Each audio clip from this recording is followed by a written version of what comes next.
اعوذ باللہ من الشیطان الرجیم بسم اللہ الرحمن الرحیم سورہ البقرہ آیت نمبر 284 سے آج ہم سٹارٹ کر رہے ہیں۔ للہ ما فی السماوات و ما فی الارض، للہ اللہ کے لیے ہے، ما جو فی میں السماواتی آسمانوں و ما فی الارض اور جو زمین میں ہے، و ان تبدو اور اگر تم ظاہر کرو، ما جو فی میں انفسکم تمہارے دل میں ہے، آؤ یا تخفوہ تم اسے چھپاؤ، یحاسبکم تمہارا حساب لے گا یا تمہارا محاسبہ کرے گا، بہی اس کا اللہ اللہ، جو تمہارے دلوں میں ہے تم اسے چھپاؤ، تم اسے ظاہر کرو یا اسے چھپاؤ، اللہ تم سے اس کا حساب لے گا۔ فَيَغْفِرُ پھر بخش دے گا، لمن یشاء جس کو چاہے گا، وَيُعَذِّبُ اور وہ عذاب دے گا، من یشاء جس کو چاہے، واللہ اور اللہ علی کل شیء قدیر ہر چیز پر قدرت رکھنے والا ہے۔ اس آیت میں پہلے اللہ سبحانہ وتعالیٰ نے اپنی شان بیان کی کہ اللہ سبحانہ وتعالیٰ کی ذات کے علاوہ اس دنیا میں جتنی بھی چیزیں ہیں وہ سب مخلوق ہیں، وہ سب اللہ ہی کی تابع ہیں۔ اللہ نے صرف زمین اور آسمان یا چند چیزوں کا نام نہیں لیا، جیسا یہ کہہ کر کہ للہ ما فی السماوات و ما فی الارض، کہ جو کچھ بھی زمین و آسمان میں ہے سب کا سب اللہ ہی کے لیے ہے، اور سب ہر چیز اللہ کی مخلوق ہے اور ہر چیز اللہ کے تابع ہے۔ پھر آگے بات ہوئی کہ تم دلوں میں تم اس کو جو کچھ تمہارے دلوں میں ہے تم اس کو ظاہر کرو یا تم اس کو چھپاؤ، تو اللہ اس کو جانتا ہے۔ اللہ جیسے ہم پہلے بھی پڑھ چکے ہیں کہ اللہ دلوں کے حال کو جاننے والا ہے۔ اس میں دو چیزیں آ جاتی ہیں، ایک نفس ہوتا ہے اور ایک روح ہوتی ہے۔ نفس جو ہے وہ جیسے ہمیں پتہ ہے، ہم پہلے پڑھتے رہے ہیں کہ نفس جو ہے وہ انسان کو برائی کا حکم دیتا ہے، وہ نیگیٹو انرجی ہوتی ہے، اور روح جو ہے وہ پازیٹیو انرجی ہے۔ یعنی انسان کے اندر دو چیزوں کا مرکب ہوتا ہے جسم میں، ایک نفس ہوتا ہے اور ایک روح ہوتا ہے، ایک نیگیٹو انرجی اور ایک پازیٹیو انرجی، یا ایک نیگیٹو پاور اور ایک پازیٹیو پاور۔ نفس کے اندر جو بری چیزیں ہوتی ہیں ان کو دل کی بیماریاں بھی کہا جاتا ہے، جیسے نفاق ہو گیا، ریا، حسد، تعصب، بغض، دنیا کی محبت، کینہ، اللہ کے توکل کو چھوڑ دینا، یا یہ سب کچھ جو ہے یہ انسان کے دل کی بیماریاں ہیں۔ اور انسان اپنے نفس کی وجہ سے کسی چیز کو چھپاتا ہے اور کسی چیز کو ظاہر کرتا ہے۔ چھپاتا ہے یعنی تعصب، بغض وغیرہ کو چھپاتا ہے، اور کوئی عمل جو ہے وہ جب ظاہر کرتا ہے تو وہ ریاکاری ہو جاتی ہے۔ پھر دوسری سائڈ پہ اس کے اپوزٹ ہے روح یا دل آپ کہہ لیں، اس کے اندر فضائل ہوتے ہیں، یعنی یہ نیکیاں ہیں، یہ والی چیز جس میں تقوی اور محبت، انکساری ہوتی ہے، عجز ہوتا ہے اور علم ہوتا ہے۔ اس میں سب سے بڑی پاور جو ہے وہ محبت اور تقوی کی ہے، جو ساری بیماریوں کو ختم کر دیتی ہے۔ جب انسان میں یہ چیزیں غالب آ جاتی ہیں، تقوی اور محبت، تو وہ ساری دوسری بیماریاں خود بخود ختم ہو جاتی ہیں۔ اور جس انسان میں نفس غالب آ جاتا ہے، نفس کی بیماریاں غالب آ جاتی ہیں، پھر اس کے اندر سے وہ آہستہ آہستہ ان چیزوں پازیٹیو انرجی سے وہ دور ہو جاتا ہے۔ اور آقا کریم صلی اللہ علیہ وسلم نے بھی حدیث میں فرمایا کہ میں تمہیں جہنمی کے بارے میں بتاؤں کہ ہر متکبر، جھگڑالو اور بخیل انسان جہنمی ہے۔ استغفر اللہ۔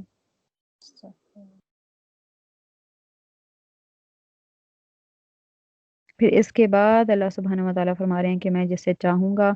بخش دوں گا، چاہے تم دل کی باتیں دل میں رکھو، چاہے تم دل کی باتیں ظاہر کرو، تو میں چاہوں گا تو بخش دوں گا اور چاہوں گا تو عذاب دوں گا۔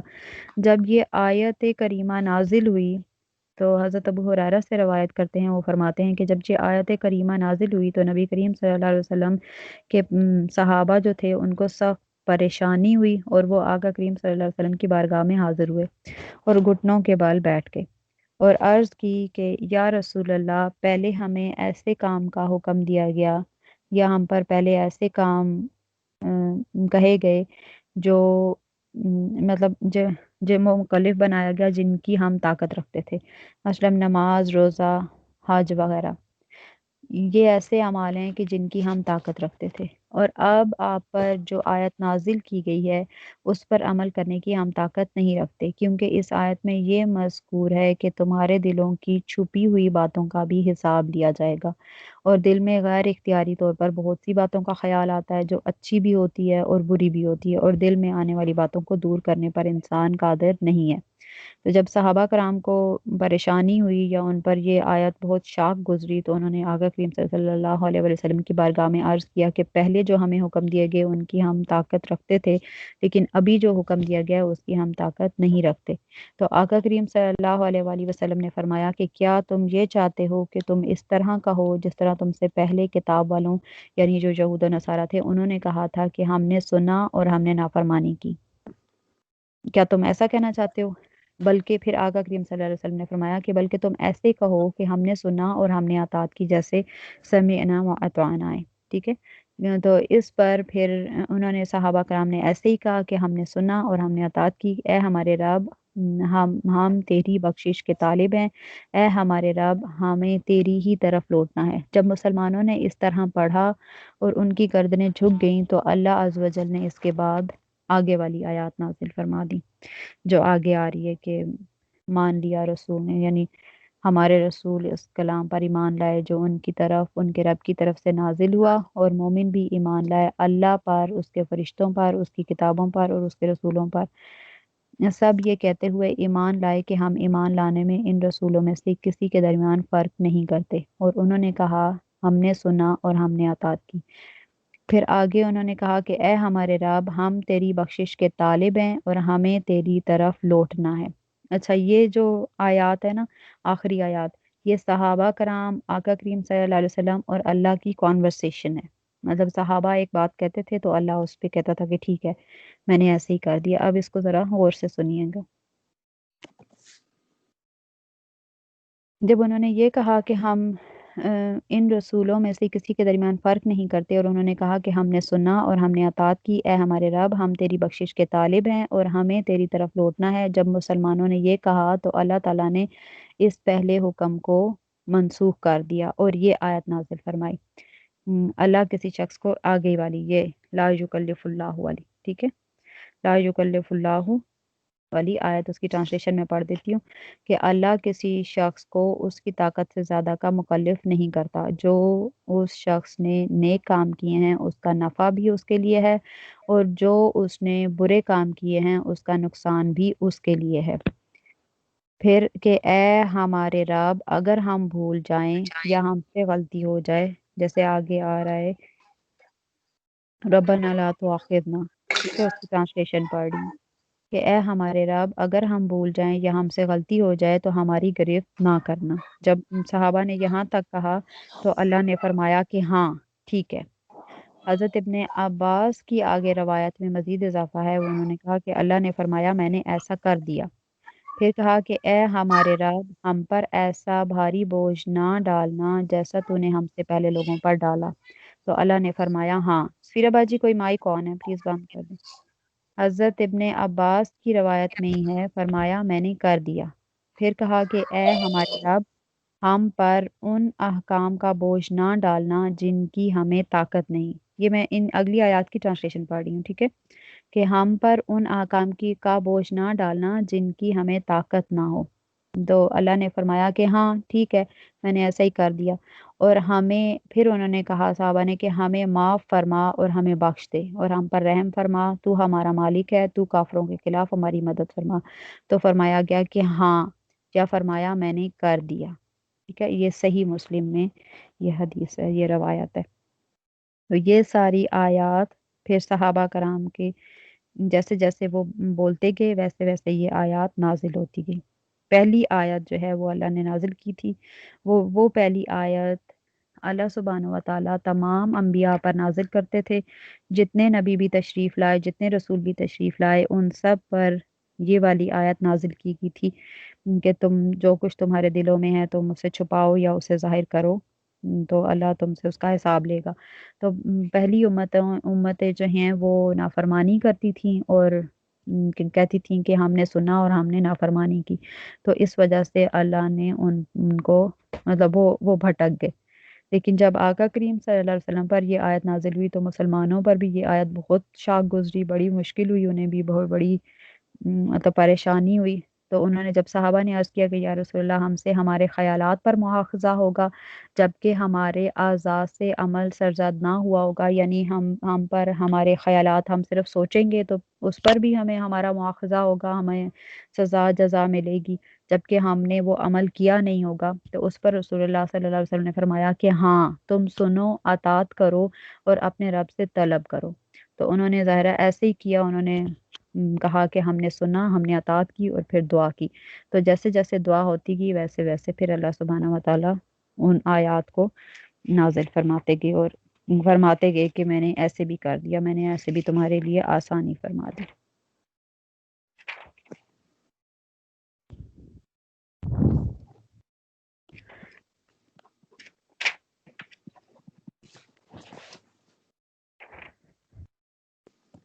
اچھا، اس آیت میں جہاں بات ہو رہی ہے کہ یہ پہلی اس والی آیت میں کہ دل میں جو خیال آئے گا کیا اس پر بھی گرفت ہوگی، تو اس پر بہت سارے بکس میں، احادیث کی بکس میں یہ حدیث آئی ہے کہ حضرت ابو ہریرہ سے روایت کیا ہے کہ رسول اللہ صلی اللہ علیہ وسلم نے فرمایا کہ اللہ تعالیٰ نے میری وجہ سے میری امت کے دل میں پیدا ہونے والے خیالات کو معاف فرمایا ہے جب تک وہ کلام نہیں کرے گی اور اس خیال پر عمل نہیں کریں گے، ٹھیک ہے۔ لیکن اگر کوئی دل میں حسد رکھتا ہے، بغض رکھتا ہے، کینہ رکھتا ہے تو پھر ظاہر ہے ان کا محاسبہ ہوگا۔ لیکن اگر کوئی گناہ کا ارادہ کرتا ہے، اس کے دماغ میں گناہ کا خیال آتا ہے، اور ایک ہوتا ہے خیال آنا، پھر ایک ہوتا ہے کہ بار بار خیال آنا، ایک ہوتا ہے کہ اس کو خیال آیا اور اس نے ارادہ کر لیا گناہ کرنے کا، پھر اس کے بعد ہوتا ہے کہ وہ اس پر عمل کرتا ہے۔ یہ 4 مراحل ہوتے ہیں، ٹھیک ہے۔ اگر جب تک اس کے دل میں خیال آیا تو کوئی مسئلہ نہیں، وہ اس کو جھٹک دے، گناہ نہیں ہوگا۔ بار بار بھی خیال آئے تو اس کو جھٹک دے، گناہ نہیں ہوگا۔ جب اس نے ارادہ کیا اس ٹائم بھی اس کو گناہ کرنے کا گناہ کا مطلب نہیں لکھا، اس کا گناہ نہیں لکھا جائے گا، گناہ کی سزا نہیں لکھی جائے گی جب تک وہ اس پر عمل نہیں کرے گا۔ اور ایک ہے کہ اس نے گناہ کرنے کا ارادہ تھا، اس کا پکا ارادہ تھا اور وہ گناہ کرنے کے لیے نکل پڑا گھر سے، اور پھر اس کو کوئی راستے میں کسی وجہ سے وہ گناہ نہیں کر سکا تو پھر بھی اس کا گناہ نہیں لکھا جائے گا، پھر بھی اللہ سبحانہ و تعالیٰ اس سے درگزر فرمائیں گے، ٹھیک ہے۔ جیسے حضرت ابن عباس رضی اللہ عنہ نے بیان فرماتے ہیں کہ رسول اللہ صلی اللہ علیہ وسلم نے فرمایا کہ اللہ عز و جل نیکیاں اور برائیاں لکھتا ہے، سو جو شخص نیکی کا ہم کرے، ہم مطلب کہ اس کے دل میں خیال آئے اور ابھی اس نیکی کو نہ کرے تو اللہ تعالیٰ اپنے پاس اس کو ایک مکمل نیکی لکھ لیتا ہے، اور اگر وہ اس نیکی کو کر لے تو اس کے لیے 10 نیکیوں سے لے کر 700 نیکیوں تک لکھ دیتا ہے، اور اگر وہ گناہ کا ہم کرے اور اس گناہ کو نہ کرے تو اللہ تعالیٰ اس کی ایک مکمل نیکی لکھ دیتا ہے، اور اگر وہ گناہ کا ہم کرے اور وہ گناہ کو کر لے تو اللہ تعالیٰ اس کا ایک گناہ لکھ دیتا ہے۔ سبحان اللہ، یہ صرف امت محمدیہ کے لیے آسانی ہے کہ ان کے گناہ اس وقت تک نہیں لکھا جاتا جب تک وہ گناہ کو کر نہیں لیتے۔ لیکن اگر کوئی بندہ گناہ کرنے کے ارادے سے، مثال کے طور پر کسی کو قتل کرنے کا اس کا ارادہ تھا، ٹھیک ہے، اس نے پکا ارادہ کیا لیکن ابھی قتل نہیں کیا تو اس کا گناہ نہیں لکھا جائے گا۔ پھر اگر اس نے اس ارادے کو ترک کر دیا، چھوڑ دیا، تو اس کا ایک نیکی لکھ دی جائے گی کیونکہ اس نے گناہ کو چھوڑ دیا، اس لیے اس کی نیکی لکھی جائے گی۔ اور اگر اس نے گناہ کا کسی کو قتل کرنے کا ارادہ کیا تھا اور اس نے پسٹل یا جس چیز سے بھی مارنا تھا وہ اٹھا لیا اور اس کو قتل کرنے کے لیے چل پڑا، اس ٹائم تک بھی نہیں لکھی جاتی جب تک وہ اس بندے سے لڑنا شروع نہ کر دے۔ جب اس نے لڑائی شروع کر دی تو اس کے بعد پھر مفسرین اس میں اختلاف، اس میں کہتے ہیں، کچھ کہتے ہیں کہ لکھا جائے گا، کچھ کہتے ہیں کہ نہیں لکھا جائے گا۔ وہ اس بات پر اس حدیث کو لیتے ہیں جو کہتے ہیں کہ لکھا جائے گا، کیونکہ آقا کریم صلی اللہ علیہ وسلم نے فرمایا کہ جو قاتل اور مقتول دونوں کے لیے جو ہے وہ دونوں کو قتل کرنے کا گناہ ہے، دونوں کے لیے۔ تو ایک صحابی نے پوچھا کہ یا رسول اللہ، جس نے قتل کیا اس کو تو وہ گناہ ملے گا، لیکن جس نے قتل نہیں کیا، جو مقتول ہے، جو خود قتل ہو گیا، اس کو وہ گناہ کیوں ملے گا؟ تو اس کو اس فرمایا کہ اس کو اس لیے گناہ ملے گا کیونکہ اس کا ارادہ بھی وہ بھی لڑ اسی لیے رہا تھا کہ قتل کرے.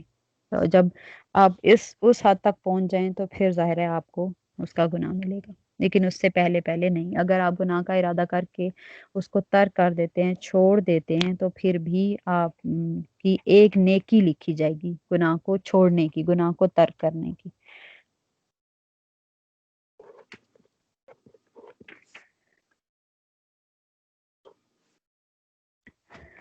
اگلی آیت میں کہ رسول نے مان لیا جو اس کی طرف اتارا گیا. پھر آگے ہے کہ اللہ پر ایمان لائیں. ہم پہلے بھی پڑھ چکے ہیں سٹارٹ میں بھی کہ اللہ پر ایمان کیسے لائیں. اللہ پر ایمان لانے کی مطلب اللہ پہلے تو ہم نے دیکھنا ہے کہ اللہ کون سی ذات ہے، اس کی صفات کیا ہیں، اس کی صفات کی خصوصیات کیا ہیں. اس کی اللہ تعالیٰ اللہ سبحانہ و تعالیٰ کی ذات اور صفات کو ان 4 خصوصیات کے ساتھ ایمان لانا اور ایک ماننا. کون سی خصوصیات تھیں؟ ایک یہ کہ اللہ کی تمام جتنی بھی صفات ہیں، ذات ہے، وہ ذاتی ہے. پھر اس کے بعد اس کی ابدی، لامحدود اور غیر فانی. یہ 4 اس کی صفات کی خصوصیات تھی: ذاتی، ابدی، لامحدود، غیر فانی. ٹھیک ہے. اللہ سبحانہ و تعالیٰ پر اس طرح ایمان لانا کہ وہ 4 خصوصیات اس میں شامل ہوں اس کی ذات اور صفات میں، اس کو ایک ماننا، یہ اللہ پر ایمان ہے. پھر آگے فرشتوں پر ایمان کے فرشتوں کو پر ایمان اس طرح سے کہ فرشتے اللہ کی نورانی مخلوق ہیں اور وہ گناہوں سے پاک ہیں، ہمیں اس طرح سے ایمان لانا ہے. اور کتابوں پر ایمان اس طرح ایمان کہ یہ نہیں کہ آج کل جس شکل میں کتابیں موجود ہیں، ہمارا ایمان اس شکل میں ہے جس شکل میں اللہ سبحانہ و تعالیٰ نے وہ احکام اتارے تھے. تو جتنی احکام، جتنی کتابیں اللہ سبحانہ و تعالیٰ نے جس شکل میں اتاری تھیں، ہمارا ان ساری چیزوں پر ایمان ہے. پھر رسولوں میں فرق نہیں کرتے، یعنی رسولوں میں کسی کو بھی کم نہیں سمجھتے. ان کے درمیان ظاہر فضائل میں ہم نے پڑھا تھا کہ کسی کے درجات اللہ نے بلند کیے، کسی کے درجات کم، وہ ایک الگ چیز ہے، لیکن ویسے ہم کسی کو کم نہیں سمجھتے. پھر جب یہ کہا گیا کہ ہم نے سنا، ہم نے اطاعت کی، اور کہا گیا کہ اللہ کسی کو تکلیف نہیں دیتا، اس کی گنجائش کے مطابق ہی جو وہ کمایا گا، جو اس نے کمایا ہوگا اچھا یا برا، اس کا اس کو بدلہ دیا جائے گا پورا پورا. تو آگے جب صحابہ نے کہا کہ ہمیں نہ پکڑا، اگر ہم بھول جائیں، ہم چوک جائیں، تو اللہ نے کہا کہ ٹھیک ہے. اس کے بارے میں حدیث ہے کہ آقا کریم صلی اللہ علیہ وسلم نے فرمایا کہ اللہ تعالیٰ نے میری امت سے 3 چیزیں معاف کر دیں: خطا، نسیان اور جس عمل پر اسے مجبور کیا جائے. خطا مطلب یہ کہ اس کو حکم کا پتہ ہی نہیں تھا اور اس سے وہ غلطی سرزد ہو گئی. نسیان یہ کہ اس کو حکم کا پتہ تھا لیکن وہ بھول گیا، جیسے روزہ کوئی رکھتا ہے اور وہ بھول جاتا ہے اور وہ بھولے سے روزے میں کھا لیتا ہے، تو وہ مطلب اس پہ بھی کوئی گناہ نہیں ہے. تیسرا یہ کہ جس عمل پر اسے مجبور کیا جائے، یعنی جس عمل پر مسلمانوں کو مجبور کیا جائے تو اس پر بھی مواخذہ نہیں ہوگا، جب کسی گناہ کے عمل پر، تو اس پر بھی اللہ سبحانہ و تعالیٰ انہیں معاف فرمائیں گے. ایک اور حدیث میں ہے کہ آقا کریم صلی اللہ علیہ وسلم نے فرمایا اللہ تعالیٰ نے میری امت کے دل میں پیدا ہونے والے وساوس سے تجاوز فرمایا جب تک وہ عمل نہ کرے اور کلام نہ کرے.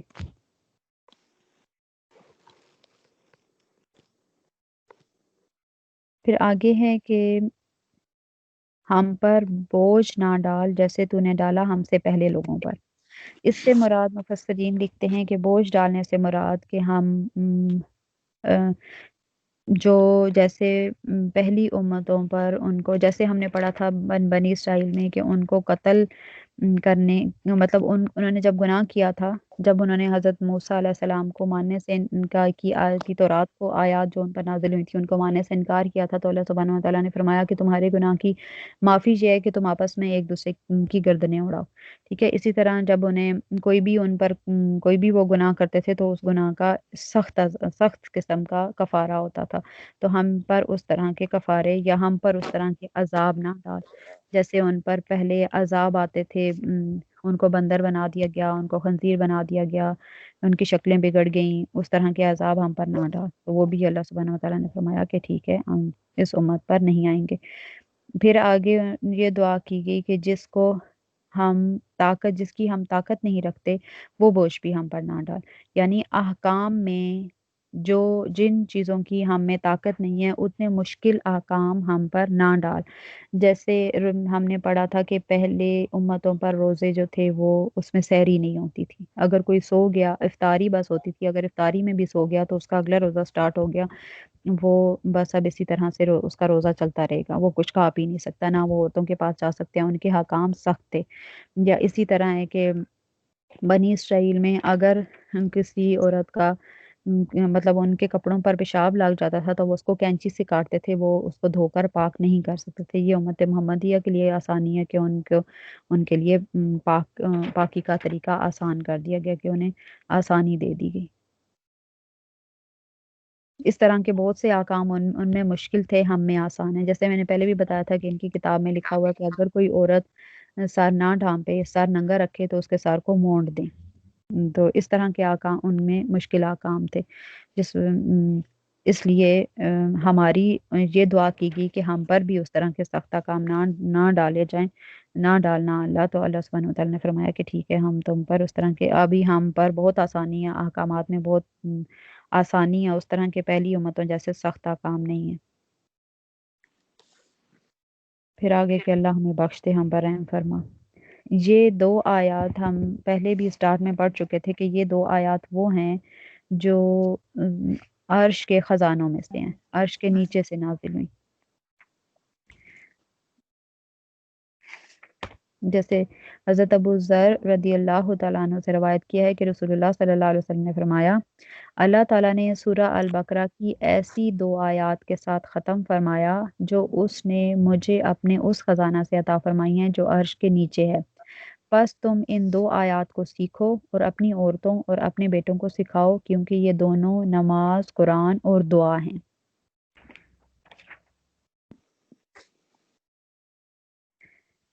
ایک اور جگہ پہ ہے کہ رسول اللہ صلی اللہ علیہ وسلم نے فرمایا اور سورہ البقرہ کی آخری آیات کے متعلق یہ فرمایا کہ یہ قرآن ہے، یہ دعا ہیں، یہ جنت میں داخل کرتی ہیں، یہ رحمان کو راضی کرتی ہیں۔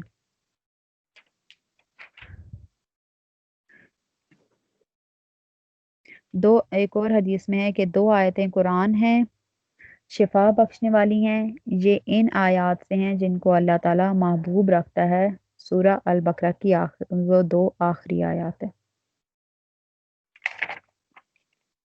ایک اور جگہ پہ ہے کہ نعمان بن بشیر رضی اللہ عنہ سے روایت کیا ہے کہ رسول اللہ صلی اللہ علیہ وسلم نے فرمایا، اللہ تعالیٰ نے آسمانوں اور زمین کی تخلیق سے 2000 سال پہلے ایک کتاب لکھی، پھر اس سے دو آیتیں اتاریں جن کے ساتھ سورہ البقرہ کا اختتام فرمایا۔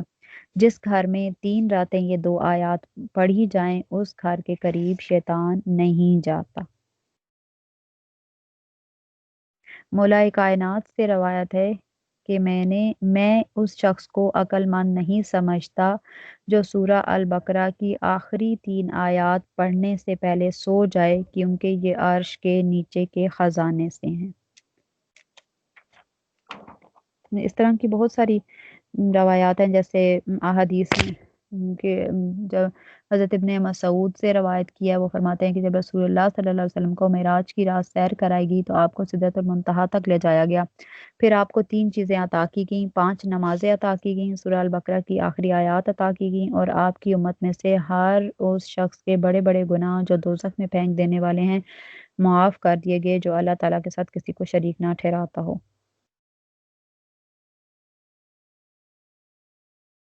اس طرح کی اس کی بہت فضیلت ہے، تو ہم بھی کوشش کریں گے کہ انشاءاللہ رات کو سونے سے پہلے ہم یہ آیات پڑھ کر سوئیں، کہ یہ ہمارے لیے تحفہ ہیں یہ آیات۔ آج یہاں پہ سورہ البقرہ ہماری کمپلیٹ ہوگی الحمدللہ۔